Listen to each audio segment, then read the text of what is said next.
मुस्लिम league के अध्यक्ष मोहम्मद अली जिन्ना ने कुछ दिन के बाद नेहरू रिपोर्ट को अस्वीकार कर दिया।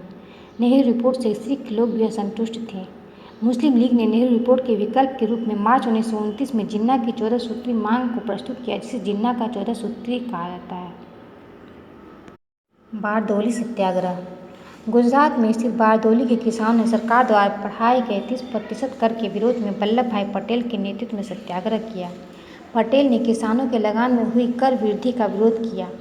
बारदौली के सत्याग्रह आंदोलन के सफल होने के बाद वहां की महिलाओं ने पटेल को सरदार की उपाधि प्रदान की।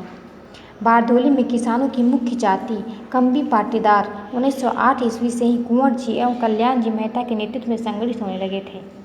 बारदौली सत्याग्रह के समय काली प्राज आदिवासी का नाम गांधी जी ने बदलकर रानी प्राज रख दिया। लाहौर अधिवेशन 1929।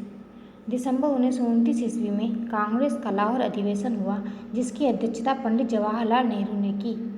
31 दिसंबर 1929 की मध्य रात्रि को रावी नदी के तट पर पूर्ण स्वाधीनता का प्रस्ताव पारित किया गया। इस अधिवेशन में 26 जनवरी को प्रतिवर्ष स्वतंत्रता दिवस मनाने का निर्णय किया गया एवं 26 जनवरी 1930 ईस्वी को स्वतंत्रता दिवस मनाया गया। सविनय अवज्ञा आंदोलन 1930।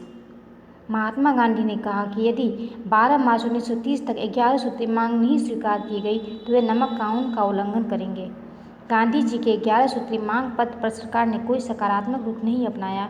फलतः 14 फरवरी 1930 को साबरमती में कांग्रेस की एक बैठक में गांधी जी के नेतृत्व में सविनय अवज्ञा आंदोलन चलाने का निश्चय किया गया। दांडी यात्रा। 12 मार्च 1930 को गांधी जी 78 स्वयंसेवकों के साथ साबरमती आश्रम से 358 किलोमीटर दूर स्थित दांडी के लिए प्रस्थान किए। लगभग 24 दिन बाद 6 अप्रैल 1930 को दांडी पहुंचकर उन्होंने समुद्र तट पर नमक कानून को तोड़ा। इस प्रकार नमक कानून देश के कई भागों में तोड़ा गया। राजगोपालाचारी ने तिरुचिरापल्ली से वेदारण्यम तक की यात्रा की। असम के लोगों ने सिलहट से नोआखली तक की यात्रा की।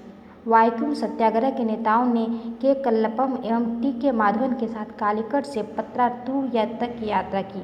इन सभी ने नमक कानून को तोड़ा। नमक कानून इसलिए तोड़ा जा रहा था क्योंकि सरकार द्वारा नमक कर बढ़ा दिया गया था, जिससे रोज़मर्रा की जरूरत की कीमत बढ़ गई थी। उत्तर पश्चिम सीमा प्रांत में खान अब्दुल गफ्फार खान, जिसे सीमांत गांधी भी कहा जाता है, के नेतृत्व में खुदाई खिदमतगार संगठन के सदस्यों ने सरकार का विरोध किया। लाल कुर्ती दल के गफ्फार खान को फकीह अफगान की उपाधि दी गई। गफ्फार खान को बादशाह खान भी कहा जाता है। नमक कानून के भंग होने के साथ ही सारे भारत में सविनय अवज्ञा आंदोलन प्रारंभ हो गया। पूर्वोत्तर क्षेत्र में मणिपुर में भी सविनय अवज्ञा आंदोलन ने जोर पकड़ा। नागाओं ने यदुनाथ के नेतृत्व में आंदोलन किया। यह आंदोलन को जिया लरंग आंदोलन के नाम से भी जाना जाता है। बम्बई में इस आंदोलन का केंद्र धरासना था, जहां पर सरकारी दमन चक्र का सबसे भयानक रूप देखने को मिला। सरोजनी नायडू, इमाम साहब, मनीलाल के नेतृत्व में लगभग 25,000 सेवकों को धरासना नामक कारखाने पर धावा बोने से पूर्व ही लाठियों से पीटा गया। सविनय अवज्ञा आंदोलन के दौरान मुख्य रूप से बिहार में कर न अदायगी का आंदोलन चलाया गया।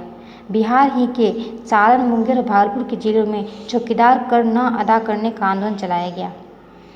गांधी जी के दांडी यात्रा के बारे में सुभाष चंद्र बोस ने लिखा है कि महात्मा गांधी के दांडी मार्च की तुलना एल्बा से लौटने पर नेपोलियन के पेरिस मार्च और राजनीतिक सत्ता प्राप्त करने के लिए मुसोलिनी के रोम मार्च से की जा सकती है। सविनय अवज्ञा आंदोलन की मुख्य विशेषता थी बड़े पैमाने पर पहली बार किसी आंदोलन में महिलाओं की सक्रिय सहभागिता। गांधी-इरविन समझौता। गांधी-इरविन समझौता को दिल्ली पैक्ट के नाम से भी जाना जाता है। इरविन ने 26 जनवरी 1931 को गांधी जी को जेल से रिहा कर देश में सौहार्द का वातावरण उत्पन्न करना चाहा। तेज बहादुर सप्रू एवं जयकर के प्रयासों से गांधी और इरविन के मध्य 17 फरवरी से दिल्ली में वार्ता आरंभ हुई। 5 मार्च 1931 को अंततः एक समझौते पर हस्ताक्षर हुआ। इस समझौते को गांधी-इरविन समझौता कहा गया। प्रथम गोलमेज सम्मेलन। 12 सितंबर 1930 को सेंट जेम्स प्लेस लंदन में प्रथम गोलमेज सम्मेलन का उद्घाटन तत्कालीन ब्रिटिश सम्राट जॉर्ज पंचम ने किया और प्रधानमंत्री रेमजे मैकडोनाल्ड ने सम्मेलन की अध्यक्षता की। इस सम्मेलन में कुल 89 प्रतिनिधियों ने भाग लिया, जिसमें 57 ब्रिटिश भारत के, 16 प्रतिनिधि रियासतों के तथा शेष 16 प्रतिनिधि ब्रिटेन के प्रमुख राजनीतिक दलों के संसद सदस्य थे। कांग्रेस ने इस सम्मेलन में भाग नहीं लिया। द्वितीय गोलमेज सम्मेलन। द्वितीय गोलमेज सम्मेलन के समय ब्रिटेन के सर्वदलीय मंत्रिमंडल में अनुदारवादियों का बहुमत था। 7 सितंबर 1931 को सम्मेलन हुआ। गांधी जी 12 सितंबर को SS राजपुताना नामक जहाज से इंग्लैंड पहुंचे। वे कांग्रेस के एकमात्र प्रतिनिधि थे। एनी बेसेंट और मदन मोहन मालवीय व्यक्तिगत रूप से इंग्लैंड गए थे। एनी बेसेंट ने सम्मेलन में शामिल होकर भारतीय महिलाओं का प्रतिनिधित्व किया। द्वितीय गोलमेज सम्मेलन में कुल 21 लोगों ने भाग लिया था। 1 दिसंबर 1931 को द्वितीय गोलमेज सम्मेलन बिना किसी ठोस निर्णय के समाप्त हो गया। द्वितीय गोलमेज सम्मेलन के समय फ्रैंक मॉरिस ने गांधी के बारे में कहा था, अर्धनंगे फकीर के ब्रिटिश प्रधानमंत्री से वार्ता हेतु सेंट जेम्स प्लेस की सीढ़ियां चढ़ने का दृश्य अपने आप में अनोखा एवं दिव्य प्रभाव उत्पन्न करने वाला था। सविनय अवज्ञा आंदोलन की पुनरावृत्ति 4 फरवरी 1932 से 7 अप्रैल 1939। भारत आते ही गांधी जी ने पुनः आंदोलन की बागडोर संभाली। सरकार ने कांग्रेस को अवैध घोषित कर गांधी जी एवं सरदार पटेल सहित लगभग 1,20,000 लोगों को जेलों में भर दिया। दूसरी बार यह आंदोलन 3 जनवरी 1932 को प्रारंभ हुआ था। लोगों में आंदोलन के प्रति उत्साह में कमी देखकर गांधी जी ने सविनय अवज्ञा आंदोलन को 7 अप्रैल 1934 को स्थगित कर दिया।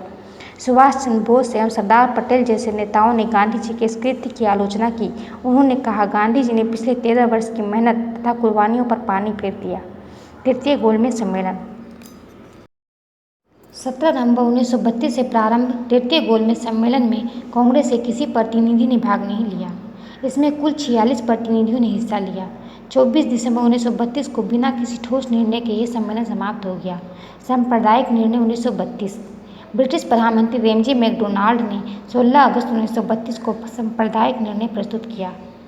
पूना समझौता मदन मोहन मालवीय, डॉक्टर राजेंद्र प्रसाद, पुरुषोत्तम दास टंडन, राजगोपालाचारी आदि के प्रयासों से गांधी जी और अम्बेडकर के मध्य 26 दिसंबर 1932 को एक समझौता हुआ, जिसे पूना समझौता के नाम से जाना जाता है। समझौते के अंतर्गत अम्बेडकर ने हरिजनों की पृथक प्रतिनिधित्व की मांग को वापस ले लिया।